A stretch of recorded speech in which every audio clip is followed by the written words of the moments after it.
He talks about you in his sleep. There's nothing I can do to keep. Dolly Parton has written over 3,000 songs. She is the architect of Jolene and the mastermind behind I Will Always Love You.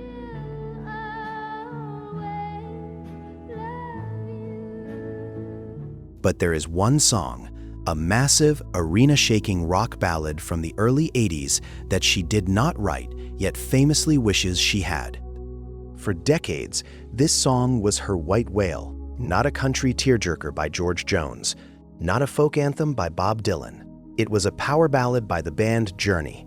The song was called Open Arms.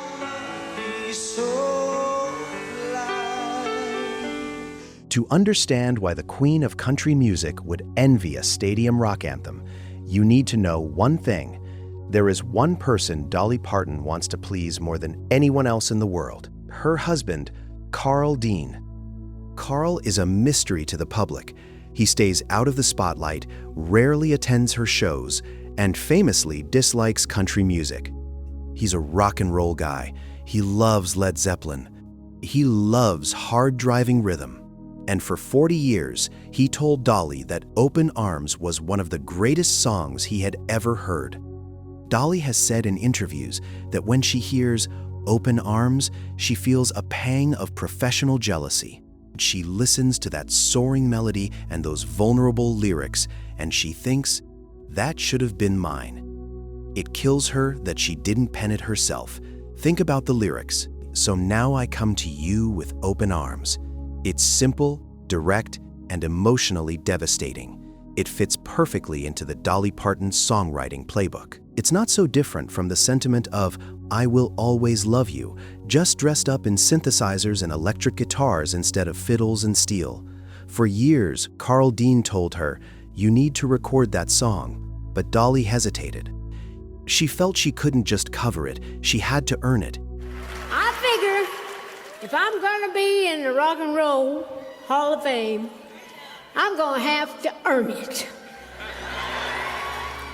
She respected the songwriter Steve Perry too much to just slap a country arrangement on it and call it a day. That hesitation lasted until 2023, when Dolly was inducted into the Rock and Roll Hall of Fame, an honor she initially tried to decline. She decided she finally had the excuse she needed. She was making her first rock album, titled Rockstar. She went through her wish list, and right at the top was Open Arms. But she didn't just cover it. She called Steve Perry. She asked him to sing it with her. When they got into the studio, the emotional weight of that wish finally paid off. Steve Perry, whose voice had aged into a grittier, soulful texture, traded verses with Dolly's pristine, emotive soprano. It wasn't a competition, it was a conversation. The irony here is thick. The world knows the story of Elvis Presley wanting to record Dolly's I Will Always Love You, and Dolly turning him down because Colonel Tom Parker wanted half the publishing rights. That was a business decision that saved her millions. But with Open Arms, the tables were turned. This was Dolly, the savvy businesswoman, turning into the fan. She didn't want the money. She wanted the feeling of having created that melody. When the track was finished, she took it home to Carl.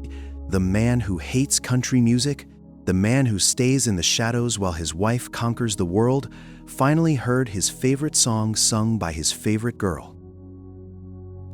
Thanks for watching till the end.